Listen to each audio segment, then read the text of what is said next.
The sound that changed everything wasn't a scream or an alarm. It was the faint, metallic groan of a truck reversing outside my house, a noise too deliberate, too close to be coincidence. I froze mid-sentence, my wine glass hovering halfway to my lips.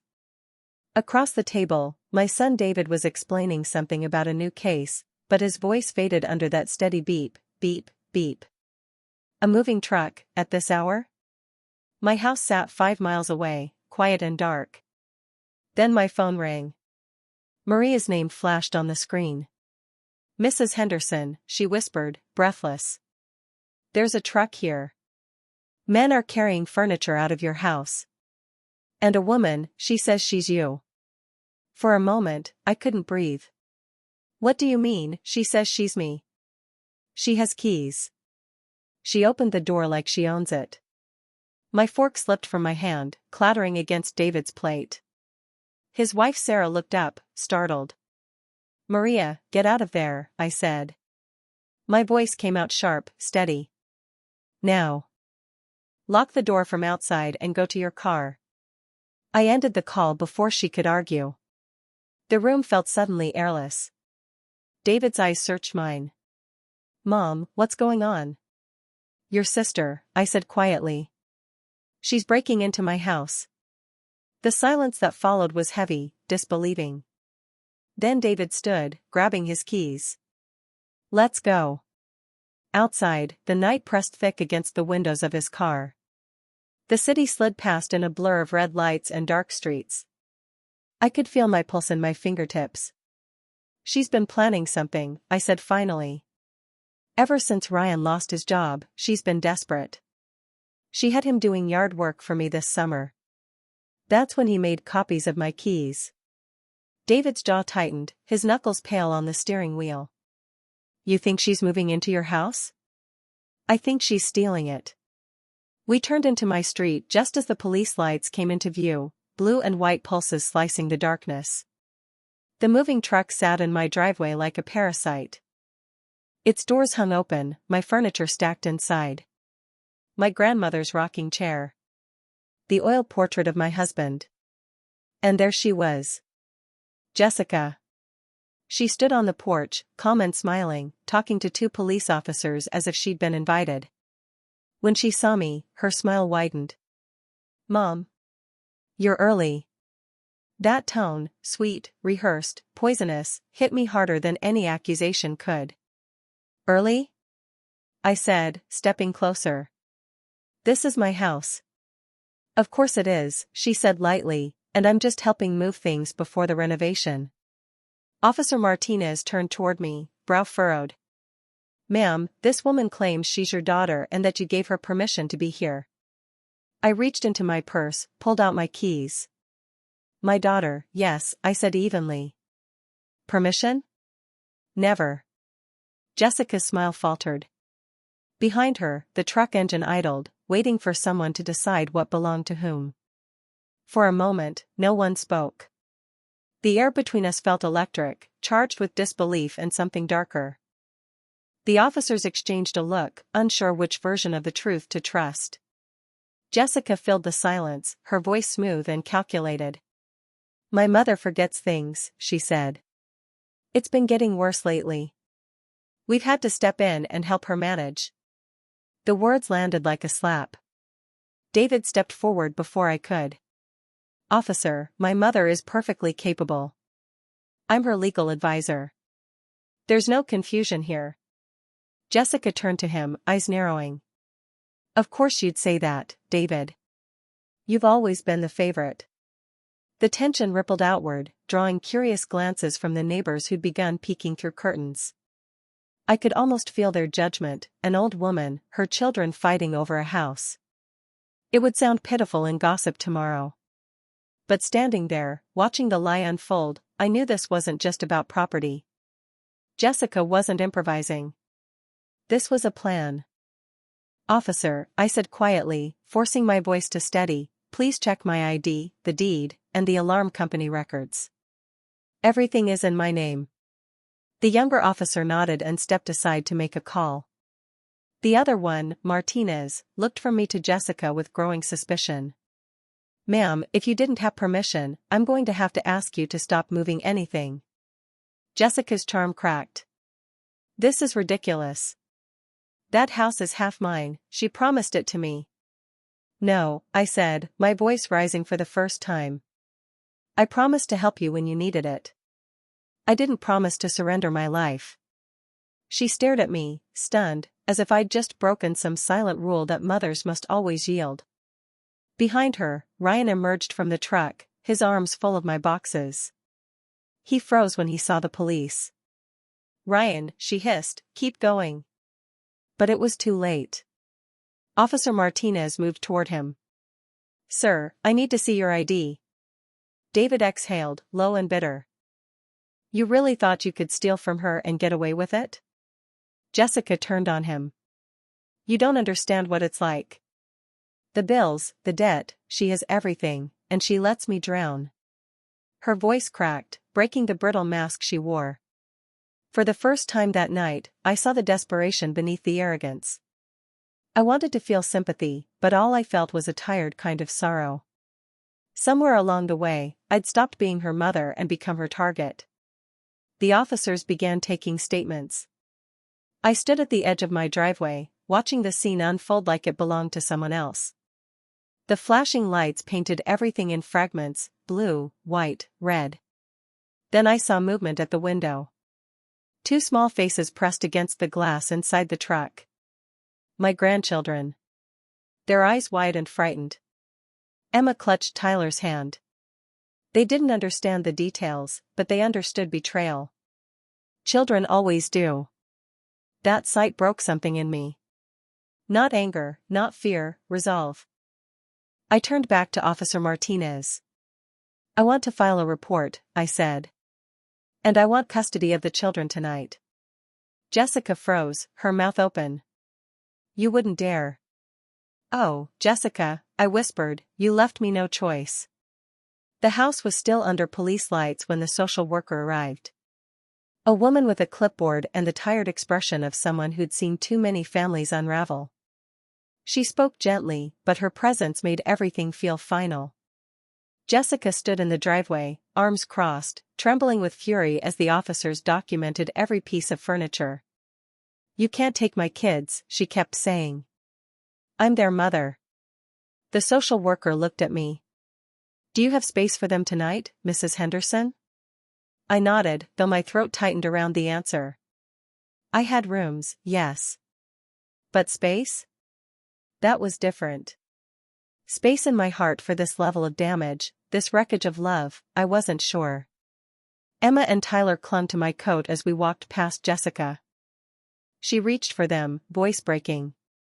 Sweetheart, Mommy just made a mistake. I'll see you soon.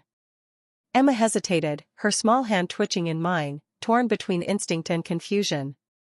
I kept walking. It was the hardest thing I'd ever done. Inside, the house felt unfamiliar. My things were out of place, half boxed, half broken. It smelled of dust and diesel from the truck outside. I sat the children on the couch, trying to steady my voice. You're safe here, okay? Grandma's got you. Tyler, only 6, asked quietly, is Mommy going to jail? I looked at David. He shook his head slightly, silently pleading not to tell the whole truth. She's going somewhere to fix things, I said. That's all you need to know tonight. When the door closed behind the last officer, the silence was unbearable. It wasn't the peace of safety, it was the silence after a storm, when you realize your home isn't the same anymore. I poured tea, hands shaking, and stared out the window at the empty driveway. The truck was gone. So was Jessica. Then my phone buzzed. Unknown number. A man's voice came through, low and urgent. Mrs. Henderson, this is Detective Morrison. We've uncovered something you need to know. Your daughter wasn't just trying to move in. She's been accessing your financial records. Medical too. I gripped the counter to stay upright. What do you mean accessing? She filed false documents with your doctor and your bank. She was building a case that you were unfit to manage your own affairs. The air left my lungs. She hadn't just wanted my house, she wanted my identity. "Detective," I managed, "what happens now?" "Now," he said, "we open a criminal investigation." After the call, I sat on the edge of my bed, the weight of it pressing down. I thought of Jessica as a child, the girl who used to crawl into my lap after nightmares. How had we reached this? In the next room, I heard Emma crying softly. I went to her, brushing the hair from her face. "It's okay, sweetheart," I whispered, though I didn't believe it.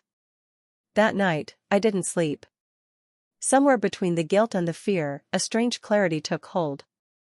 My daughter wasn't just lost, she was dangerous. And if I didn't protect what was left, she'd take everything, even the children's future. By morning, my decision was made. I wasn't just pressing charges. I was preparing for war. The courtroom smelled faintly of coffee and disinfectant. Rows of polished benches reflected the harsh light, and every whisper felt amplified in the tense air. Jessica sat across from me at the defendant's table, her hair pulled back too tightly, her face paler than I'd ever seen it. She looked smaller, almost fragile, but the distance between us was still too wide to cross. David was beside me, calm but exhausted, flipping through a thick folder of evidence. "We have everything we need," he murmured. "Emails, bank transfers, the forged medical letters. Just tell the truth, Mom. Let the rest fall where it may." Telling the truth had always been my default. But this time, it felt like a betrayal of something deeper, a mother's instinct to protect her child, no matter how far she'd fallen. I wanted to believe there was still a way to fix her without destroying her. Yet here we were, facing each other like strangers on opposite sides of a line that could never be erased. When my name was called, I rose, my knees trembling slightly.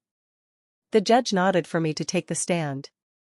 The courtroom blurred as I spoke, how Jessica had broken in, how she'd stolen from my accounts, how she'd tried to make me look senile.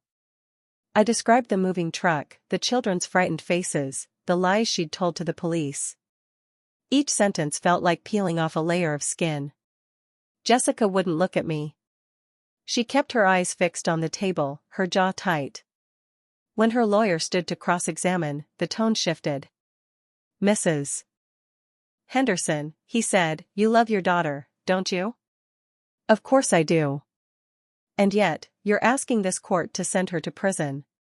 The question hung heavy. I hesitated. "I'm asking the court to keep her from destroying herself, and us with her." The gallery murmured. Jessica finally looked up, eyes glistening with tears that didn't fall. "You think you're saving me?" she said softly. "You just want to win."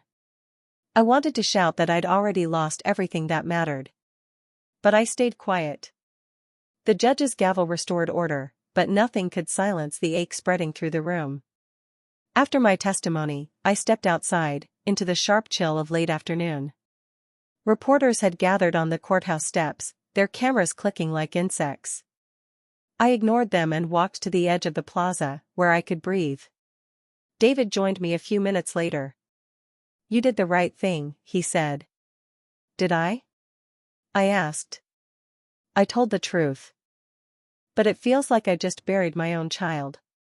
He put a hand on my shoulder. "Maybe this is the only way she learns." I looked up at the courthouse windows, where silhouettes moved behind the glass. Inside, the woman who once called me mommy was fighting for her freedom, and I was the reason she might lose it.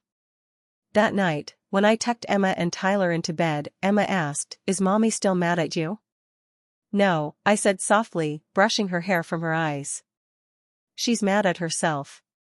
She just doesn't know it yet." I turned off the light and sat in the dark hallway, listening to their quiet breathing. Tomorrow, the verdict would come. I already knew what it would cost. The verdict came down on a gray afternoon that smelled of rain. I remember the sound before the words, the faint shuffle of papers, the scrape of a chair, the clerk's voice echoing through the courtroom. Guilty on all counts. Jessica didn't move. For a long moment, she stared straight ahead, eyes glassy, lips pressed together. Then she turned toward me. Not with hatred, not even defiance, just disbelief, as if she couldn't understand how the world had tilted so far out of her control. Her lawyer put a hand on her arm, but she shrugged it off. "You happy now?" she said. The voice was small, but it cut through the room. "You got your justice." The words hung there, sharp and heavy. I didn't answer. There was nothing left to say. When the bailiff approached, Jessica's shoulders trembled. She stood, wrists trembling as the handcuffs clicked into place. The sound was final, too final, metal against skin, daughter against mother. As she passed me, she slowed, her eyes flicking to mine. "Take care of my kids," she whispered.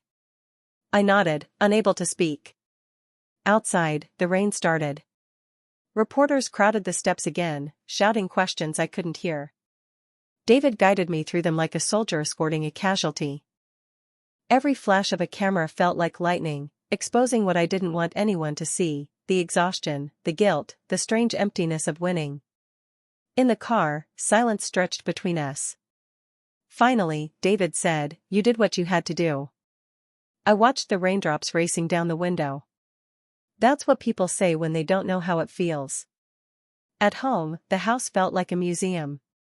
Everything was in its place, yet nothing belonged. The quiet was too deep, too clean. Emma and Tyler were at school, unaware of what had just happened, of how many pieces of their family had been swept away. I walked through the hallway, stopping in front of the mirror. For the first time, I saw what Jessica must have seen, an aging woman clutching the remains of a life that once had love at its center. Maybe she hadn't wanted to steal the house. Maybe she just wanted to inherit a version of safety she never learned to build. That thought broke me. I sank onto the floor, pressing my hands against the cool wood. I didn't cry for the betrayal or the trial or even the years we'd lost. I cried because somewhere along the way, I had stopped believing my daughter could come back from herself. When I finally lifted my head, the house seemed different. The air was still, but lighter somehow, as if something had released its hold. Justice had been done, but justice was never the goal. What I wanted, what I had always wanted, was for her to understand that love was not something you take, it's something you earn. Thunder rolled outside. The storm had passed, but its echo remained, low and distant, a reminder that nothing was ever the same after lightning strikes. 3 years later, the house was alive again. Mornings began with the smell of toast and the sound of children's laughter echoing down the hallway. Tyler had outgrown his old race car pajamas, and Emma had started wearing her mother's smile, the softer one, the one from before everything broke. The photographs on the wall had changed too. The ones of Jessica in her 20s were gone, replaced by drawings the kids had made. But one picture remained, a faded Polaroid of me holding both of them on the porch, sunlight spilling across our faces. Jessica had taken it years ago, back when we were still a family, when love hadn't yet been tested. I couldn't bring myself to take that one down. She called on Sundays now. Never missed a week. The first few times, her voice trembled through apologies that didn't need words. Over time, the calls grew calmer, her sentences steadier. She talked about her job at a halfway house, about group therapy, about learning what it means to rebuild trust instead of demanding it. I didn't tell her that I kept every letter she sent from prison, even the ones that smelled faintly of institutional soap and regret. They were proof that somewhere behind all the wreckage, she still existed, the daughter I had raised, flawed but fighting. One evening, just as the sun was dipping low, she came to visit. No reporters, no lawyers, no police. Just her. She stood at the gate for a long time, holding a bouquet of daisies, unsure if she was allowed to enter. Emma saw her first and ran out before I could stop her. "Mommy," she cried, and the word tore through the quiet like something sacred. Jessica fell to her knees, holding her daughter as though she were afraid she might vanish if she let go. Tyler followed, slower, cautious, but when she reached for him, he didn't pull away. I stayed on the porch, watching. Every instinct told me to rush forward, to hold them all, but something in me knew this was their moment, not mine. When she finally stood, our eyes met. There was no script to follow, no perfect line to bridge the distance between us. She just said, "Thank you for not giving up on them." Or me. I nodded. You did the rest. That night, after they'd all gone inside, I lingered on the porch. The cicadas hummed, the air soft with early summer. The house looked warm again, the windows glowing from within. For the first time in years, it didn't feel like a fortress. It felt like home. People think forgiveness is a door you open once. It isn't. It's 1,000 small decisions, to listen, to hope, to try again. Sometimes, it's just answering the phone. As the sky dimmed to violet, I heard laughter drift from the kitchen, Jessica's voice among the children's. It sounded fragile, but real. I closed my eyes and let it wash over me, a sound I'd once thought I'd lost forever. And for the first time in a long while, I let myself believe that love, broken as it was, had finally found its way home.